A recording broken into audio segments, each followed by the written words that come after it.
Hi everyone, welcome back to a online solution. ये class 10th का social science का important subjective question है और ये सब्जेक्टिव क्वेश्चन बहुत काफ़ी इंपॉर्टेंट आपके एग्जाम के लिए। तो आइए शुरू करते हैं। एक एक क्वेश्चन बहुत ज़्यादा इंपॉर्टेंट। मैं इस वीडियो में आपको 10 इंपॉर्टेंट सब्जेक्टिव क्वेश्चन बताने वाला हूँ। आप अगर पहली बार आ रहे हो तो चैनल को सब्सक्राइब कर लेना और अच्छी लगती है वीडियो तो लाइक जरूर कर दीजिएगा। अपने दोस्तों को शेयर जरूर करना, ठीक है। सबसे पहला सवाल है, सतत विकास किसे कहते हैं।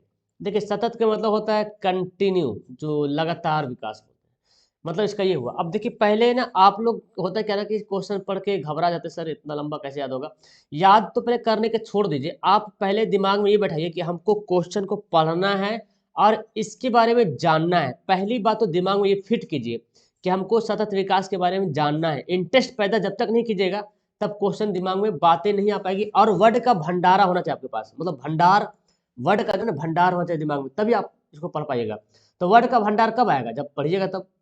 देखिए, बोलता सतत विकास का अर्थ होता है ऐसा विकास जो जारी रहे, टिकाऊ रहे। अर्थात सतत विकास विकास की वह रणनीति है जो प्राकृतिक साधनों एवं पर्यावरण को क्षति पहुंचाए बगैर वर्तमान एवं भावी पीढ़ी, दोनों पीढ़ी के कल्याण को अधिकतम बनाती है।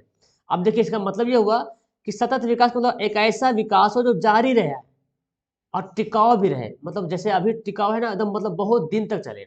मतलब इसका दूसरा परिभाषा हम ये बोल सकते हैं कि एक ऐसी रणनीति है, एक ऐसी स्ट्रेटजी है जो प्राकृतिक साधनों एवं पर्यावरण को क्षति पहुंचाए बगैर, मतलब एक ऐसा विकास हो रहा है जो प्राकृतिक साधनों को कोई नुकसान नहीं पहुंचा रहा या पर्यावरण को कुछ भी नुकसान नहीं पहुंचा रहा।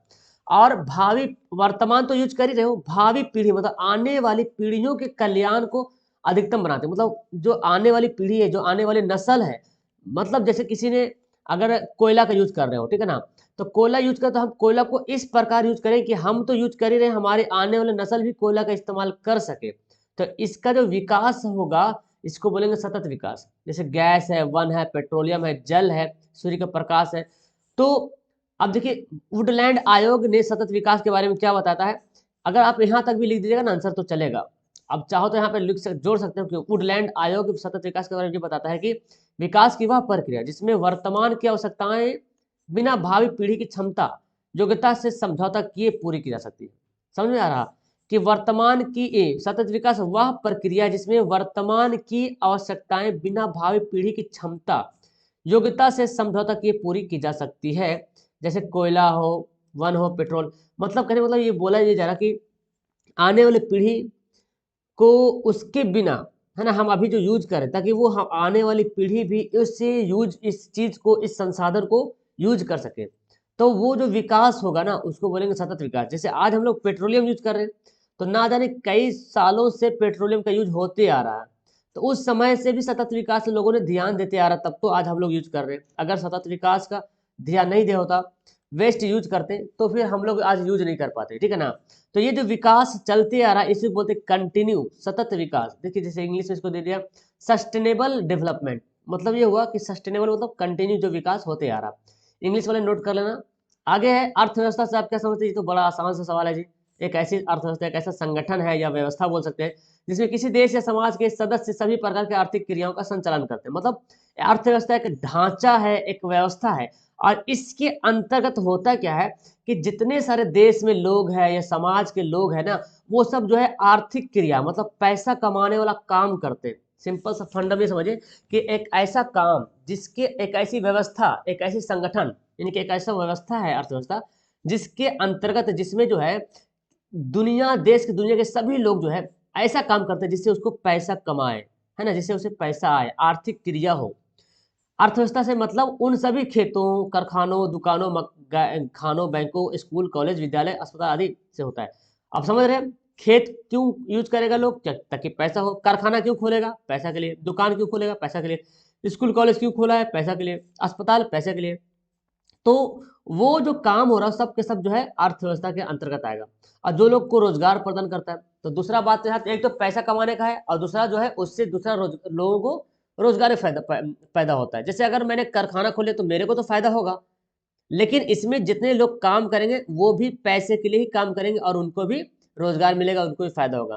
तो इस तरह से जो व्यवस्था है ना, अर्थव्यवस्था, देखिए अर्थव्यवस्था में अर्थ जुड़ा हुआ है और व्यवस्था मतलब एक ऑर्गेनाइजेशन है, व्यवस्था है जो कि आर्थिक काम जिसके अंतर्गत काम किया जाता है।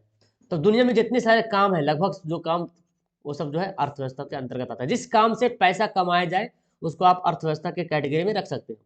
खनिज क्या होता है? देखिए, प्रकृति में स्वतः पाए जाने वाले ऐसे पदार्थ जिनकी एक निश्चित आंतरिक संरचना होती है, खनिज कहलाते हैं।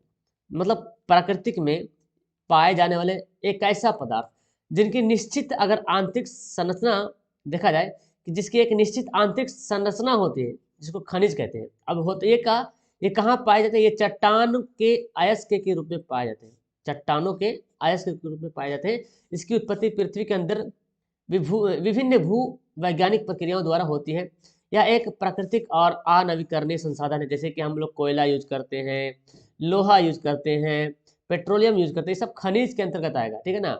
और वही खनिज अलग अलग पार्ट में बढ़ जाता है, कुछ लोहा बन गया, कुछ एल्यूमिनियम बन गया, कुछ अलग अलग टाइप का बन गया, ठीक है ना। तो ये जो है प्राकृतिक है। खनिज क्या है? प्राकृतिक खनिज है भाई। जैसे जमीन के अंदर से लोहा पाया जाता है कि नहीं? लोहा सुने कि लोहा कहाँ जमीन से निकलता है, लोहा पाया जाता है। एल्यूमिनियम, एल्यूमिनियम तो खैर बनाया, तो लोहा हो गया, तांबा हो गया, जो जमीन के अंदर, जैसे पारा हो गया, आपने पढ़ा होगा। एल्यूमिनियम हो गया, बॉक्साइट के रूप में पाया जाता है आयस के। तो खनिज से ही बनता है वो, आपने साइंस में भी पढ़ना है खनिज के बारे में, ठीक है ना। आगे है नगर परिषद के संगठन और कार्य का वर्णन करें। नगर, भारत में एक नगर पालिका अक्सर एक शहर के रूप में जाना जाता है। यह ना तो एक ग्राम और ना ही बड़े शहर के बराबर होता है, उनके बीच का होता है। मतलब गांव भी नहीं, शहर एक छोटा सा बीच के, जिस तरह ज्यादा बड़ा शहर नहीं हो और छोटा गांव भी ना, उसके बीच का हो। एक नगर पालिका 20,000 या उससे अधिक लोगों को मिलाकर बनता है। लेकिन अगर 4 लाख से अधिक हो जाए तो यह जो है एक नगर निगम बन जाता है। तो नगर निगम के लिए 4 लाख चाहिए, लेकिन 20,000 का अधिक है तो चलेगा। नगर परिषद नगर पालिका की मुख्य नीतिगत प्राथमिकताएं निर्धारित करती है और जांचती है कि नगर निगम की कार्यपालिका उन्हें प्रभावी ढंग से, मतलब अच्छे ढंग से काम लागू कर रही है नहीं। परिषद बजट को अपनाती है और नगर पालिका की वार्षिक वित्तीय रिपोर्ट की भी जांच करती है। यानी कि नगर पालिका जो है नगर परिषद के अंतर्गत आता है। तो नगर परिषद एक जगह हुआ और नगर पालिका उसके अंदर एक संगठन हो गया, ठीक है ना। तो इसका इंग्लिश यहाँ पे नोट कर लीजिएगा। कोपरा क्या है? तो कोपरा देखो, ये COPR है, एक्चुअली इसका मतलब होता है सी फॉर कंज्यूमर प्रोटेक्शन एक्ट, है ना। तो इसको बोला कोपरा। और आप जानते हैं इसका पूरा नाम उपभोक्ता सुरक्षा अधिनियम है। इसकी स्थापना 1986 में हुई थी, जानते हैं जी। और ऑब्जेक्टिव में आता है इसकी आवश्यकता क्यों पड़ी? इसलिए पड़ी ताकि उपभोक्ताओं की समस्याओं को अधिक सरलता तथा तेजी से सुनी जा सके। मतलब जो कंज्यूमर है उसकी कोई समस्या हो तो ध्यान से सुना जा सके, आसानी पूर्वक सुना जा सके। वो कोर्ट कचहरी उसको जाने की जरूरत नहीं पड़े। मतलब किसी को वकील का पीछा करता, वकील लाएगा, कोर्ट वकील मिला नहीं मिला, बहस हो रहा है, इस सबको तो जरूरत नहीं पड़ती है। उपभोक्ताओं को संरक्षण और न्याय मिल सके, इस अधिनियम के अनुसार। अब इसका अंदर कानून क्या है ना, कि उपभोक्ता को कानूनी सलाह के लिए किसी वकील की आवश्यकता नहीं पड़ती है। अगर आप भी एक वकील के रूप में काम कर सकते हो कोपरा के अंतर्गत। बोलता है उपभोक्ता को कानूनी सलाह के लिए किसी वकील की आवश्यकता नहीं होती है, वह खुद ही एक कागज और अपनी समस्या लिखकर अपना केस लड़ सकता है। केस के लिए साथ में संबंधित कागजात जैसे रसीद हो, गारंटी कार्ड इत्यादि संग्रहण किए जाने चाहिए। मतलब जो जो जिस वजह से आप लड़ रहे हो तो उसके लिए तो कागजात आपके पास होने चाहिए, ठीक है ना। तो यही है कोपरा। आगे है आग लगने में की स्थिति में क्या करेंगे? तो यार सिंपल सी बात है, पढ़ लीजिए। फंसे लोगों को बाहर निकालेंगे, घायल होगा तत्काल प्राथमिक उपचार देकर अस्पताल पहुंचाएंगे। आग के फैलने को रोकने के लिए बालू मिट्टी अगर है तो मारेंगे, जल का उपयोग करेंगे, अग्निशामक को बुला देंगे, ठीक है ना। समवर्ती सूची से क्या समझते हैं? देखिए मैंने छोटा सा लिखा, आप यहाँ पे और लाइन जोड़ सकते हैं। समवर्ती सूची अथवा इसको बोलते हैं तीसरी सूची। भारत के संविधान की 7वीं अनुसूची में दिए गए 52 सूची की सूची है, 52 विषय की सूची। यानी कि समवर्ती सूची में 52 विषय है, 52 सब्जेक्ट है, 52 बातें हैं। इसमें राज्य सरकार और केंद्र सरकार दोनों के साझा अधिकारों को वर्णित किया गया है। और इसमें आप जोड़ सकते हैं, यदि किसी किसी काम को यदि किसी काम को या किसी काम को करने पे अगर स्टेट जो है राजी नहीं हो पाता है सेंट्रल से, यानी कि केंद्र सरकार राज्य सरकार से, केंद्र सरकार और मिल मान लीजिए केंद्र सरकार ने कानून बनाया, ठीक है, और राज्य सरकार उसको फॉलो नहीं, उसको मतलब अच्छा नहीं लग रहा नहीं, ये कानून सही नहीं है, ये होना चाहिए। तो अगर दोनों में बहस होती है तो जैसे दोनों कानून बनाया है, केंद्र सरकार भी कानून बनाया और राज्य सरकार भी वही कानून बनाया, उसी उसी कानून पे दोनों चर्चित किया, दोनों डिफाइन किया, दोनों अलग अलग अपनी बातें रखी। लेकिन तो राज्य सरकार की बात कुछ अलग थी, केंद्र सरकार की कुछ अलग ही बात थी।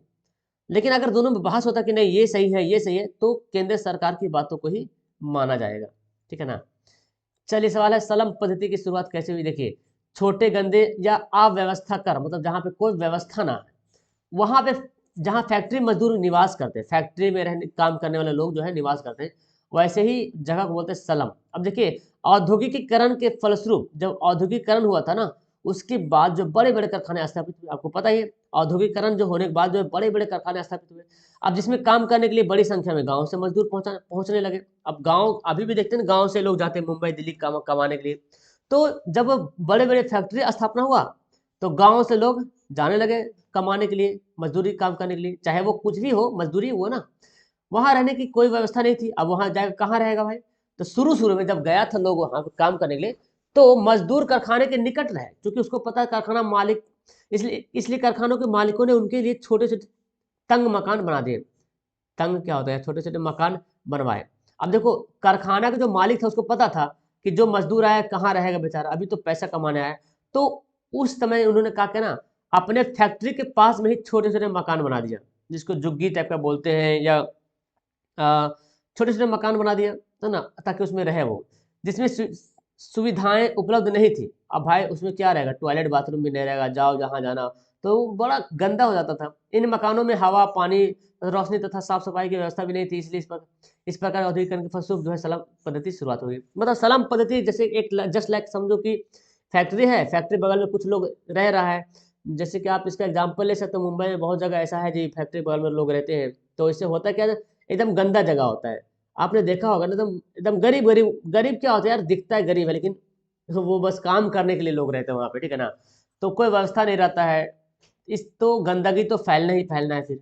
तो उसी को बोलते हैं स्लम पद्धति। इसी वजह से शुरुआत हुआ था, बड़े बड़े कंपनी खुद जो है लोगों को काम करने, ताकि इसलिए रखता था अपने पास में बगल में, ताकि वो उसको काम करने टाइम पे आएगा ना, टाइम पे आएगा, भागेगा नहीं, अपना अंडर में रहेगा, ठीक है ना, इसीलिए। चलिए, तो ये हो गया। अब कुछ और, सर्वहारा वर्ग तो जानते हैं जी, मतलब एक ऐसा वर्ग जिसमें गरीब किसान हो, किसान भी गरीब भाई साहब, कृषक मजदूर भी गरीब, सामान्य मजदूर हो, श्रमिक आम लोग शामिल हो, उसको बोलेंगे सर्वहारा वर्ग, ठीक है।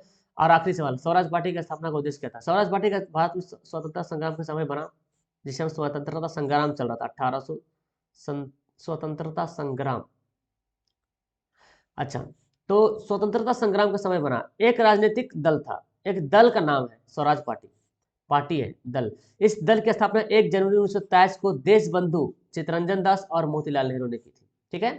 यह दल भारतीयों के लिए अधिक स्वशासन तथा राजनीतिक स्वतंत्रता की प्राप्ति के लिए कार्य कर रहा था, मतलब खुद से शासन करना है। भारतीय भाषाओं में स्वराज का अर्थ है अपना राज्य, स्वराज का मतलब हो गया अपना राज्य, है ना, मतलब ब्रिटेन के टाइम चल रहा था। तो एक ऐसा शासन बनाया, एक ऐसा पार्टी बनाया जिस पार्टी में खुद लोग स्वयं शासन करेंगे, स्वयं अपना मनमानी जिएंगे, मतलब अपना मर्जी जिएंगे, अंग्रेज के हुक्म पे नहीं जिएंगे। तो यार यहाँ पे मैंने 10 सवाल बता दिया, आई थिंक ये आपके लिए बहुत काफी इंपॉर्टेंट होगा। वीडियो क्लास करते हैं कैसे, लेकिन नीचे कमेंट करना, और आपको इनमें से कितना सवाल आता है वो भी मुझे कमेंट करके बताना। That's all, thank you everyone, okay ji.